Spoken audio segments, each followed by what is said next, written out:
Okay, so one of the things that we tried to do when we were writing this book was to include snippets of everyday life to give a flavour of what it was like to live in the medieval period. We have these great sagas, such as the Gallery of Cooley, in which the single warrior Cú Chulainn defends Ulster against the whole invading army of the rest of Ireland. And in the middle of that, we find him sitting, picking lice out of his shirt. And this reminds us of the problems of everyday life that people had to face in the past. And we often think of the medieval world as being very dirty, unhygienic, but in actual fact, we find a great interest in how to keep clean. And we have 14 different words for washing in the Dictionary of Medieval Irish. So we have a word for washing your hair.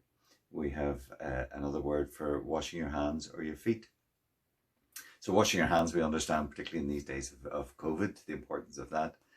But washing your feet reminds us that in the medieval period, they were walking along roads that were unpaved, walking through fields, so their feet would have been very dirty. So that would have necessitated whenever they went into somebody's house that they were able to wash their feet. So in the past, they would have kept a bucket of water by the door and people would have come into the house, washed their feet. And then various superstitions arose in relation to that. So there's a very nice early story about a character called Máire, who is asked to dispose of a body of a criminal who has been hanged. And he carries his body through the middle of the night on Halloween Eve. And the body wakes up and asks for a drink of water. So he goes into a nearby house where they find a bucket of this dirty water, this food water, left over, which the corpse then proceeds to drink and then spit over the inhabitants of the house, killing them all. So this is a warning to us all not to leave the dirty water in the house overnight. We need to throw it out. That's a further sign of good hygiene. So we have other words then. We have words, the normal word for washing, ní, in modern Irish. We have that, and that would refer to washing your clothes and washing more generally. And then we have another word for bathing, fothraigh. So this would refer to actually washing yourself. Usually they would wash themselves in a river or in a pool.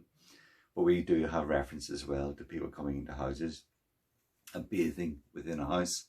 And there's a very nice story told about St. Mhaonaigh of Ferns, or rather his successors.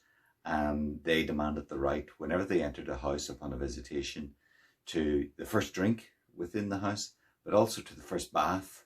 So clearly they thought it important that they could be first into the bath and they wouldn't be sharing dirty water with the other monks who were on the journey with them.